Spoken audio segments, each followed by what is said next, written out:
আপনি কি মনে করছেন যে আপনার বাড়ির বাড়িতে আসবে শয়তান, যে আপনাকে বলবে চল জাহান্নামে? আপনার বাড়ির শয়তান বাড়িতে আসবে না, আপনাকে জান্নাতের পর থেকে জাহান্নামে ঘুরে দিয়েছে, আপনি টেরই পান না। আপনি কি এখন আশা করে বসে আছেন যে আমার বাড়ির বাড়িতে আসবে শয়তান, যে বলবে যে তুই আমার জাহান্নামের পথে যাও? বলবে না। শয়তান কি কি কাজ করে আপনাকে জাহান্নামে নিয়ে যাবে? অনেক কাজ আছে শয়তানের। তার মধ্যে আজকের বিষয়বস্তু যেটা আলোচনা করছি, এটা শয়তানের কাছেও ঘৃণিত কাজ। আপনাকে ভাবার জন্য বলছি, অনেক বদমাশ শুনেছেন আপনি, অনেক আমল করছেন। আজকে আপনাকে ভাবার জন্য বলছি যে বিষয়বস্তু আপনার সঙ্গে সামনে ব্যক্ত করেছি, এই কাজগুলো শয়তানের অপবিত্র কাজ। মানে যারা এই কাজ করে তারা শয়তানের চাইতেও খারাপ। আল্লাহ কোরআনে বলছেন, ইয়া আইয়ুহাল্লাযীনা আমানু ইন্নামাল খামরু ওয়াল মাইসিরু ওয়াল আনসাবু ওয়াল আজলামু রিজসুম মিন আমালিশ শাইতান ফাজতানিবুহু লাআল্লাকুম তুফলিহুন। নিশ্চয়ই মদ, জুয়া, লটারি এবং দেবদেবীর পূজা এটা শয়তানের অপবিত্র কাজ। এটা থেকে তোমরা দূরে সরে থাকো, অবশ্যই তোমরা সাকসেসফুল হবে, সফলতা লাভ করবে। আল্লাহ বলছেন যে এই কাজগুলো শয়তানের অপবিত্র কাজ।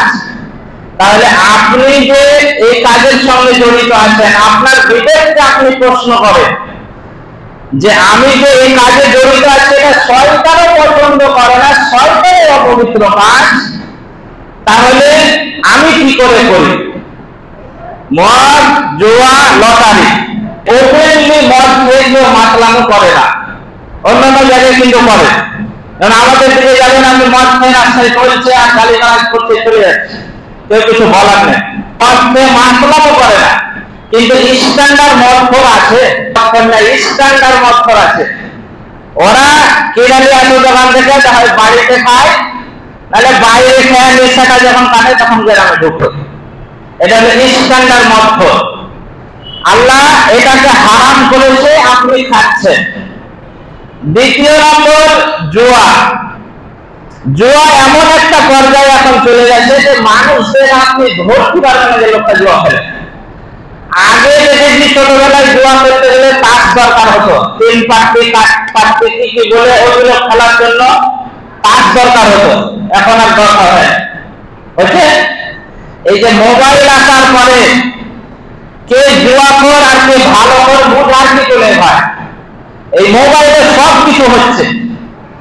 এই যে জুয়া নিষেধ করা হয়েছে, তারপরে দেখা যাচ্ছে 5 ওয়াক্তের সে নামাজ পড়ে, সে আগে কাতারের মুসাল্লি, আবার ওই লোকটা জুয়া খেলে, আপনার নামাজ পড়া কি লাভ হলো? আল্লাহ রাব্বুল আলামিন বলেন যে নামাজ অবশ্যই খারাপ কাজ থেকে দূরে রাখে। ইন্নাস সালাতা তানহা আনিল ফাহশাই ওয়াল মুনকার। আপনি যে নামাজও পড়েন, আবার মদও খান, নামাজও পড়েন, আপনি লটারিও কাটেন, মদ নামাজও পড়েন, জুয়াও খেলেন, তাহলে আল্লাহর কোরআনের আয়াত কি আপনার কাছে ভুল? নিশ্চয়ই আপনার ভুল, আল্লাহ কোরআনের আয়াত ভুল নয়। তাহলে জুয়াটা এমন পর্যায়ে হয়ে গেছে যে বাড়িতে ঘরে বসে বসে বাপের সামনে জুয়া খেলছে মানুষ, আর নিজের বাপও টের পাচ্ছে না, ওর কাছে মোবাইলে ফেসবুক চালাচ্ছে। এই যে ক্রিকেট খেলা, টস থেকে নিয়ে লাস্ট বল পর্যন্ত 120 বল আর 120 বল 240 বলের টি-20 খেলা হয়। এই টস যখন টস হয় কি আগে ফেললি, এই টস থেকে শুরু করে 240 বলের শেষ 240 বল যখন বল ম্যাচ করা হয়, ওই পর্যন্ত এই আইপিএল ক্রিকেটে জুয়া খেলা হয়। আপনি আছেন কোথায়? আপনার ছেলে খেলে, আপনার ভাইপো খেলে, আপনার চাচা খেলে, আপনার ভাই খেলে, সমাজের গণ্যমান্য ব্যক্তি, সুবহানাল্লাহ, মানে মনে হচ্ছে জান্নাত থেকে পালিয়ে এসেছে। আপনি হয়তো মানুষকে, সমাজের লোককে ফাঁকি দিলেন, কিন্তু আল্লাহকে আপনাকে দেখতে পায় না, এই বিশ্বাস আপনার নেই। এই বিশ্বাস না থাকলে তো আপনি মুসলমানই নন। তাহলে আল্লাহ আপনাকে দেখতে পাচ্ছে, আপনি ঘরের ভিতরে খেলেন, মোবাইলে খেলেন আর ওপেনলি খেলেন। তাহলে এটা যে শয়তানের অপবিত্র কাজ, তাহলে এখান থেকে আপনাকে সরে দাঁড়াতে হবে, এখান থেকে আপনাকে দূরে থাকতে হবে। আপনি ওই কাজে আবার জড়িত থাকছেন। এই কাজে যারা জড়িত আছে, জুয়ার সঙ্গে যারা জড়িত আছে, আচ্ছা বলেন তো তাদেরকে যে সমাজের কোন উন্নতি হবে? বলেন, আপনি আপনার বিবেক থেকে আপনি বলেন। কোন মানুষ যদি সমাজের দায়িত্ব নিয়ে থেকে জুয়া খেলে, মদ খায়, ওই লোকের কথা কেউ শুনবে মনে? কেউ শুনবে। তাহলে যারা দায়িত্ববান তাদেরকে আমি অনুরোধ করছি যে আপনি সমাজের দায়িত্ব নিয়েছেন, এই দায়িত্ব সম্পর্কে জিজ্ঞেস করা হবে কিয়ামতের মাঠে। মসজিদ কমিটি আপনি হয়েছেন, এর সম্পর্কে জিজ্ঞেস করা হবে। ইন্নামা ইয়া'মুরু মাসাজিদাল্লাহি মান আমানা বিল্লাহি ওয়াল ইয়াউমিল আখির। আল্লাহ রাব্বুল আলামিন মসজিদ কমিটিতে কারা আসবে, কে থাকবে, কে থাকতে পাবে না, এই আয়াতের মধ্যে বলেছে। কেউ কোনো মানুষ যদি কোরআনের একটা আয়াত না মানে তাহলে সে কবিরা গুনাহ করে। আচ্ছা, মসজিদের কমিটি যারা থাকবে তাদের 5খানা গুণ এখানে আল্লাহ বলেছেন, যে আল্লাহ ছাড়া কাউকে সে ভয় করবে না, 5 ওয়াক্তের নামাজ পড়বে, যাকাত আদায় করে দেবে, এরকম 5টা গুণ আল্লাহ এখানে বলেছেন। এই 5টা গুণ যদি আপনার কাছে না থাকে, আল্লাহ বলছেন তুই আমার মসজিদের দায়িত্ব দিতে আসিস না, তুই বাহিরের নেতাগিরি কর। এটা আল্লাহর কথা, আপনাকে হয়তো খারাপ লাগছে শুনে, আল্লাহর কথা। এই গুণ যদি আপনার ভিতরে না থাকে, একটা মানুষ যদি 5 ওয়াক্তের নামাজ না করে সে মসজিদ কমিটি থাকে, মসজিদ পরিচালনা করে, তাহলে আল্লাহর কসম করে বলছি তার প্রত্যেক দিন তার আমলনামায় কবিরা গুনাহ লেখা হচ্ছে। আপনার হয়তো আজকে দেখা লাগছে, খারাপ লাগছে কথাটা শুনে, কিন্তু আপনাকে আমি ভালোবাসি তাই বললাম যে আপনার কবিরা গুনাহ প্রত্যেক দিন লেখা হচ্ছে। আল্লাহ যে নিষেধ করেছে তুই আমার মসজিদের ধারে কাছে আসবি না, তোর যদি আমার উপরে বিশ্বাস থাকে, আখিরাতের প্রতি বিশ্বাস থাকে, 5 ওয়াক্তের সালাত তুই যদি জামাত সহকারে করতে পারিস, তাহলে তুই আমার মসজিদের দায়িত্ব নিলে তুই দূরে থাক, আমি আমার মসজিদ চালিয়ে নেব। মসজিদের দায়িত্ব থাকার পরে যদি আপনি জুয়ার সঙ্গে জড়িত থাকেন, মদের সঙ্গে জড়িত থাকেন, তাহলে সমাজ কাকে দিয়ে ঠিক করবেন? আপনার চিন্তা ভাবনা কি? আমার তো মাথায় আসছে না। আপনার চিন্তা ভাবনা কি? মসজিদের দায়িত্ব নিয়ে আপনি সমাজ ঠিক যদি না করেন, তাহলে মৌলভী সাহেবকে পুষে লাভ কি? খুতবা দিয়ে লাভ কি? এমনি চাহিদা নামাজ পড়ে চলে যান। আপনার যদি চিন্তা ভাবনা না থাকে সমাজকে পরিবর্তন করার জন্য, সমাজকে পরিবর্তন করার যদি কোন রকমের চিন্তা ভাবনা না থাকে, আল্লাহর কসম করে বলছি আপনি এই রাস্তা থেকে দূরে সরে যান। অন্তত আপনার আমলনামায় প্রতিদিন কাবিরা গুনাহ লেখা হবে না। আপনাকে ভালোবাসি, জান্নাত আপনাকে দিয়ে দিতে চাই, তাই কথাগুলো বলছি। আজকে যদি সমাজের দায়িত্বশীল লোক মদ জুয়া লটারির সঙ্গে জড়িত না থাকে, তার বাপের দিন আছে মদ জুয়া লটারির সমাজে চলবে? আমাকে বুঝে নেন। আর বাপের দিন আছে যারা দায়িত্বশীল সমাজে, তারা যদি বলে আজকে থেকে বছর করায় লটারি জুয়া মদকে নিষিদ্ধ করা হলো, যদি কেউ ধরা পড়ে তাহলে তাকে সমাজ থেকে বহিষ্কার করা হবে। আর বাপের দিন আছে সে মদ খায় আর জুয়া খেলে? বলেন এর দায়িত্ব নিল বলে? আমি কথাগুলো অনেকদিন আগে থেকে বলার চেষ্টা করছিলাম, বলেও তো কিছু হচ্ছে না। আবার দেখলাম না বললে তো আমাকে ধরা খেতে হবে, তার জন্য কথাগুলো সামনে নিয়ে আসছি। আপনারা যদি এই কাজে জড়িত থাকেন তাহলে সমাজ পরিবর্তনের আশা আপনি করিয়েন না। অন্ধ ড্রাইভার, আচ্ছা বলেন একটা অন্ধ ড্রাইভার বছর করার পর থেকে আপনি ভাঁকুড়ি এলেন বিশ্ববিদ্যালয়, ভাঁকুড়ি। আচ্ছা বলেন অন্ধ ড্রাইভার গাড়ি চালাচ্ছে, আপনি চাপবেন? জি, কোন পাগল চাপবে? চাপবে তো? টুকটুকিওয়ালা বন্ধ, ও তো গাড়ি এলে কালকে ছেলে মরে যাবে। একটা টুকটুকিওয়ালা বন্ধ আপনাকে বলছি তো বছর করার ভাঁকুড়ি নিয়ে যাবো, যাবেন? যদি বলে ফিরিতে নিয়ে যাবো, যাবেন?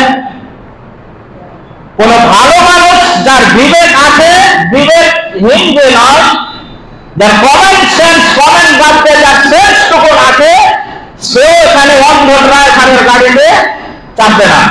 তাহলে আপনি সমাজে যাকে দায়িত্ব দিয়েছেন, সে 5 ওয়াক্তের নামাজি নয়, সে ইসলাম সম্পর্কে কোনো তার ধারণা নেই, তাকে আপনি দায়িত্ব দিয়ে দিয়েছেন সমাজ এমনি চলবে, যে সমাজের উন্নতি চাইছেন?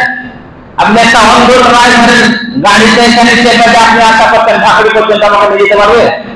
যেমন আপনি আশা করেন না, এরকম সমাজের পরিবর্তন অতক্ষণ পর্যন্ত আপনি আশা করতে পারেন না যতক্ষণ পর্যন্ত সঠিক মানুষকে এই জায়গায় না বসাবেন। এর জন্য পুরা গ্রাম দায়ী দায়। কিয়ামতের মাঠে প্রত্যেকটা মানুষকে আল্লাহ ডাক দেবে এবং ডাক দিয়ে জিজ্ঞেস করবে, তোমাদেরকে দায়িত্বশীল যে যাদেরকে বানিয়েছিলেন কোন উদ্দেশ্যে বানিয়েছে? তার টাকার গরম ছিল, তার ক্ষমতার গরম ছিল, এগুলো কয়দিন চলবে? টাকার গরম, ক্ষমতার গরম কয়দিন চলবে? আপনার কবর পর্যন্ত আপনার সবকিছু থাকবে। আমি আগেও বলেছি, যখন কবরে মাটি দেওয়া হবে তখন আর কিছু আপনার থাকবে না, টাকা থাকবে না, ক্ষমতাও থাকবে না।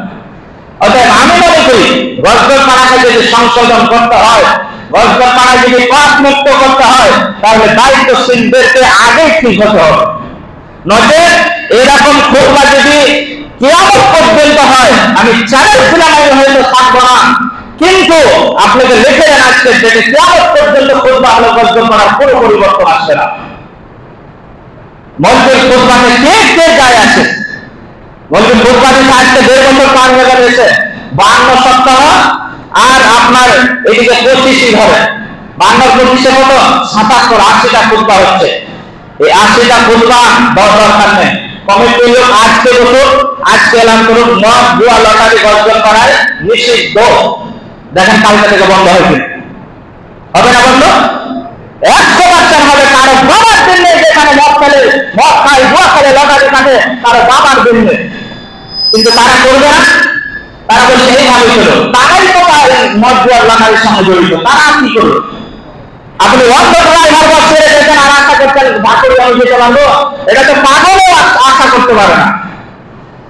আমি আগে বলেছি যে কিছু লোকের গান ছ্যাঁক করে জ্বলবে আসছে, আর কিছু লোক আনন্দ পাবে, কিছু লোক খুব মনে মনে হাসছে যে খুব আসছে হচ্ছে। কোনদিন আপনাকে ফাঁসবো গল্প গুজব কোন উপন্যাস কাহানি আপনাকে শুনে আমার টাইম পার করিনি, এই অভ্যাস আমার নাই। যেদিনই খুতবা দিয়েছি সেদিন কোরআন এবং হাদিস থেকে আপনাকে বলার চেষ্টা করেছি। কোরআন হাদিস শুনলে আপনার পেটো লাগবেই, হক কথা শুনতে আপনাকে খারাপ লাগবে, এই স্বাভাবিক। খুতবা আমি জানি, যদি 5 বছর খুতবা দিতেও আমার বিরুদ্ধে একটা কথা বলবেন, এরকম খুতবা হয়ে যায়, একটু কমে যাচ্ছে, সব কমে যাচ্ছে। 5 বছর খুতবা দিয়েও আমার বিরুদ্ধে একটা লোক কথা বলবে না, সবাই বলবে মৌলভী সাহেব ঠিক আছে, চলবে, মৌলভী সাহেব এটাই ভালো। ওই খুতবা শুনে আপনার 5 পয়সা লাভ হবে না। যেটা সামাজিক ভাবে দেখতে পাচ্ছে এটা সমাজ নষ্ট হয়ে যাচ্ছে, এই কাজে সেই কাজের ব্যাপারে কথা বলতে হবে। আমি আগেই বলেছি, এখানে থেকে যদি হক কথা বলা না যায় তাহলে দরকার হলে ভিক্ষা করে খাবো, কিন্তু মসজিদে চাকরি করবো না। যেদিন আমাকে ইঙ্গিত দেওয়া হবে যে আপনি এভাবে খুতবা দিবেন না, সেদিন আমি নেই, আপনাকে আগে আমি শুনিয়েছি। অতএব আপনাকে পরিবর্তন করার চেষ্টা করছি আমি, আপনি পরিবর্তন হন। আমাকে আফসোস লাগছে যে আপনার মতন লোকটা আজকে সমাজের এত মান সম্মান, আপনার গোটা গ্রাম আপনাকে সম্মান দেয়, আপনাকে ইজ্জত করে, দেখা হলে সালাম দেয়, আর আপনি জাহান্নামে পড়বেন, এটা আমি কি করে সহ্য করতে পারি? আমি এমাম হিসাবে এটা সহ্য করতে পারি না। তার জন্য আপনার গুনাহগুলো তুলে তুলে সামনে নিয়ে আসছে, যাতে আপনি পরিবর্তন হতে পারেন।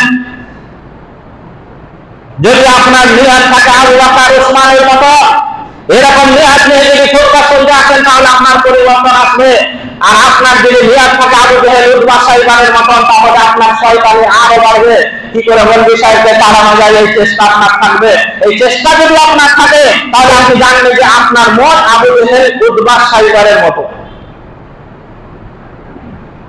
আল্লাহ রাব্বুল আলামিন এত স্পষ্ট ভাবে বলে দিয়েছেন, আল্লাহ রাসূলকে বলছেন ইয়াসালুনাকা আনিল খামরি ওয়াল মাইসির কুল ফীহিমা ইসমুন কাবীর ওয়া মানাফিউ লিন-নাসি ওয়া ইসমুহুমা আকবারু মিন নাফইহিমা।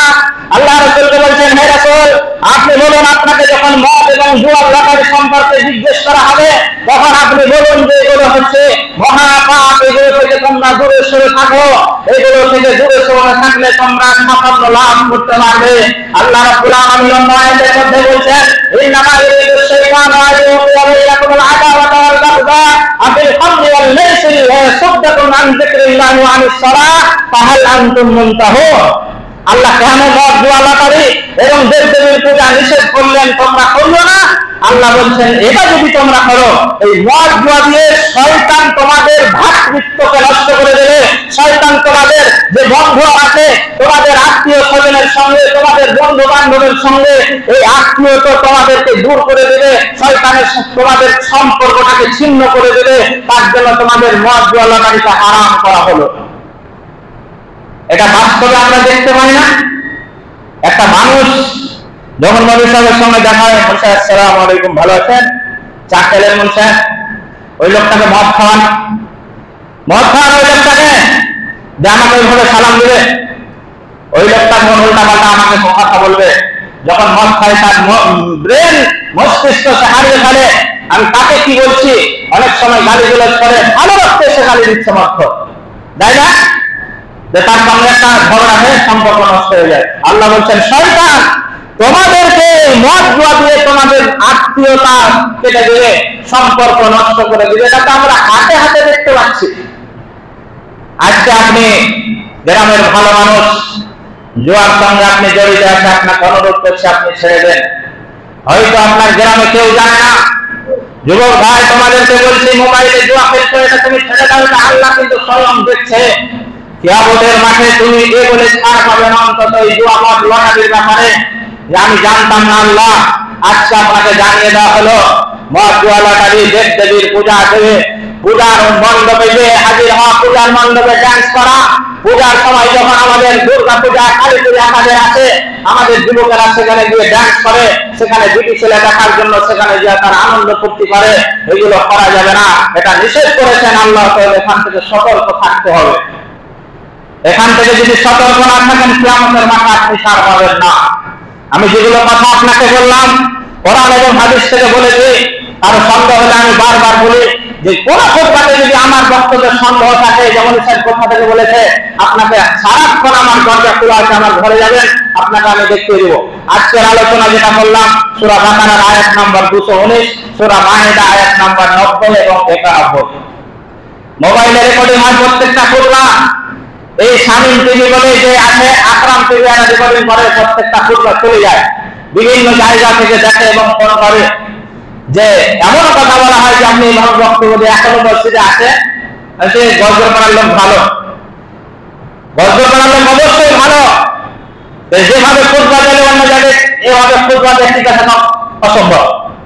ও পিছনে গিয়ে এখন পর্যন্ত আলহামদুলিল্লাহ, এখন পর্যন্ত কেউ ইংরেজি সারা দেয়নি। চলছে যতদিন চলে, আল্লাহ রুজি যতদিন রেখেছে ততদিনই থাকবো। অতএব আমি আপনাকে কোনো গাঁজাখুরি গল্প, কোনো মানে কোনখানে আছে, কি হয়েছে, কোথায় কি হয়েছে বলে দিলাম, কোনো ঠাই ঠিকানা নেই, ও খুতবা আমি রেডি করি না। অতএব আপনাকে আমি অনুরোধ করবো, কোরআন এবং হাদিস যেহেতু আপনি মানতে এসেছেন, এখানে শুনে মানবেন, তাই বিমান মসজিদে এসেছেন, কাজ বন্ধ করে দিয়ে। অতএব আপনি আজকে থেকে সংশোধন হওয়ার চেষ্টা করুন। এই মদ জুয়া লটারি নিজেকে ধ্বংস করে এবং পরিবারকে ধ্বংস করে দেয়। একটা পরিবার যখন একটা পরিবারের সদস্য জুয়া খেলে, তখন তার পরিবারটা সমস্ত নষ্ট হয়ে যায়। আশায় আশায় আমি টিকিট কাটছি 10 থেকে 1 কোটি টাকা, হয় না এরকম? 10 টাকায় 1 কোটি, আর বাপের বাচ্চাটা আর বাপের জমি বেঁচে 1 কোটি দিল আপনাকে, তো বেশি গল্পের করে 1 কোটি দিই, তো পাই মনে হয় নাকি? সুবহানাল্লাহ। দোয়া করতে বানাতে পাওয়ার লেগে যারা টিকিট কাটছে মনে মনে কি হাসি গো, সুবহানাল্লাহ। খবরদার এই আশায় আপনি লোভে পড়েন না। আচ্ছা, আপনি টিকিট কেনার 10 লাখ টাকা পেলেন, টাকাটা হালাল না হারাম? একটা টুকটুকিওয়ালাকে চলে যাবো বললে হারাম, মৌলবীকে দরকার নেই, মুন্সিকেও দরকার নেই, টুকটুকিওয়ালাকে বললো হারাম। আচ্ছা, হারাম টাকা আপনি করবেন কি? নামাজ পড়বেন, কবুল হবে না। দান করবেন, কবুল হবে না। জামা কাপড় কিনবেন, ও ইবাদত কবুল হবে না। মাদ্রাসায় দিবেন, কবুল হবে না। তাহলে ওই টাকা দিয়ে আমার লাভ কি? বাড়ি বানাবেন, বাড়িতে বাস কয়দিন করবেন আপনি বলেন? কয়দিন আপনি বাড়িতে বাস করবেন? আপনার বয়স যে 45 হয়ে গেল, আর আপনি হয়তো বাঁচবেন 20, নাহলে 30 75 বাঁচবেন আপনি। 30 বছর পর বাড়ি থাকবে, আপনার ছেলে বিয়ে করে নতুন বউ না, ও এখন আনন্দ ফুর্তি করবে। আর ওই যে হারাম টাকা লটারিতে খেয়ে আপনি রেখে গেলেন বাড়িতে, বাড়ি করে ওই টাকাকে হিসাব আপনি দিলেন খবরে। আপনার মতন শেষ পাগল আছে? তো আছে কি? যে টাকা কাজে লাগবে সেটা ইনকাম করেন। হালাল পথে আপনি কোটি টাকা ইনকাম করেন, আপনাকে কেউ ধরে নেই, কোটি টাকা ইনকাম করেন। হারাম পথ আপনি আজকে থেকে তওবা করেন যে আল্লাহ আমি যা করেছি আজ এতদিন অবশ ছিলাম, জুয়া খেলেছি, মদ খেয়েছি, লটারি কেটেছি, আল্লাহ আর আমি করবো না, তওবা করলাম, আল্লাহ আজকে থেকে আমি ছেড়ে দিলাম। আল্লাহ আপনার গুনাহ মাফ করে অবশ্যই মাফ করে দেবে। আর যদি মনে মনে রেখে যান, বলে সে তো বলার বক্তব্য বলবে, আমার কাজ আমি করে যাবো, করে দেন, অন্তত আমাকে তো প্রশ্ন আল্লাহ করবে না যে তুই বলিস নি কেন। এখন মনে করছে লটারি মনে হয় দেখতে পাই নাই, গল্প করে কয়দিন মনে হয় ব্যবসা বন্ধ আছে না কি আল্লাহ না, হরতাল চলছে লটারি। লটারিতে এখানে ব্যাটে যদিও নাম আছে, আজকে লটারি কিনতে আমাদের দোকানে যেতে হয় নাকি, মোবাইলে লটারি কাটা হচ্ছে, মোবাইলে সব কিছু তাস খেলা, লুডো খেলা, যা যাবতীয় কাজ মোবাইলে হচ্ছে। আপনি আল্লাহকে ভয় করে ঘৃণা ভরে তওবা করে আপনি ফিরে আসেন আজকে থেকে, তাহলে আপনি মরার পরে বাঁচতে পারবেন, নচেত আপনি বাঁচতে পারবেন না। আল্লাহর কোরআনের আয়াত আপনাকে স্পষ্ট জানিয়ে দেওয়া হচ্ছে, মদ, জুয়া, লটারি, দেব-দেবীর পূজা করা এটা শয়তানে ঘৃণা করে। তাহলে আপনি মানুষ হয়ে কি করে করেন বলেন? আপনাকে তো জানোয়ার বললে তখন খারাপ লাগে, এত বড় কথা বলে, আপনি তো জানোয়ারের চাইতেও নিকৃষ্ট। এটা আল্লাহর কথা, আমার কথা না। জানোয়ারের চাইতেও নিকৃষ্ট।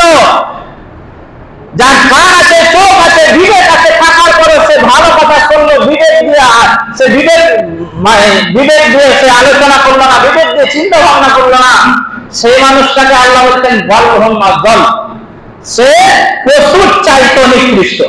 তাহলে আজকে বলুন, আপনি যে কোরআনের আয়াত বললাম সূরা মাইদা আয়াত নাম্বার 90, আল্লাহ বলছেন যে এইগুলো কাজ শয়তানে ঘৃণা করে। শয়তানের অপবিত্র কাজ আপনি কেন করবেন? আপনি আবার দাবি করছেন আমি শেষ নবীর উম্মত, আমি মুসলমান। কিসের মুসলমান আপনি? শয়তান যেটাকে ঘৃণা করছে আপনি সেই কাজ করেন, আপনি মুসলমান দাবি করেন? আপনি তো শয়তানের চাইতে খারাপ। শয়তান যদি 6 নম্বর জাহান্নামে যায়, 6 তলা জাহান্নামে, আপনি তো 7 তলা, এটার নিচে আপনি থাকবেন। শয়তানের নিচে আপনাকে জাহান্নাম আল্লাহ দেবে। শয়তান যেটা ঘৃণা করছে আর আপনি মনে করছেন এখন আশা করে বসে আছেন যে আমার বাড়িতে শয়তান জাম্পট দিতে আসবে, এটা জাহান্নাম। এই নিমন্ত্রণ দিয়ে আছে আপনাকে জন্মসূত্র থেকে। এই যে লটারি শোনা আপনাকে লাগবে যে সেটা শয়তানের কাজ লাগবে। শয়তান যেটা ঘৃণা করে ওটা বলছে তোকে দিয়ে করাবো। এই যে আদমের কারণে আমাকে জান্নাত থাকতে হয়েছে, আদমের কারণে তার চেয়ার গেছে, সে তো ফেরেশতাদের লিডার ছিল কি শয়তান, যার আজাজুল নাম ছিল তার আগের নাম, সে শয়তানের লিডার, ফেরেশতাদের লিডার ছিল, সে কত সম্মানী লোক ছিল সে। আল্লাহর একটা কথা না শোনার কারণে, এই আদমের কারণে তাকে বিতাড়িত হতে হয়েছে।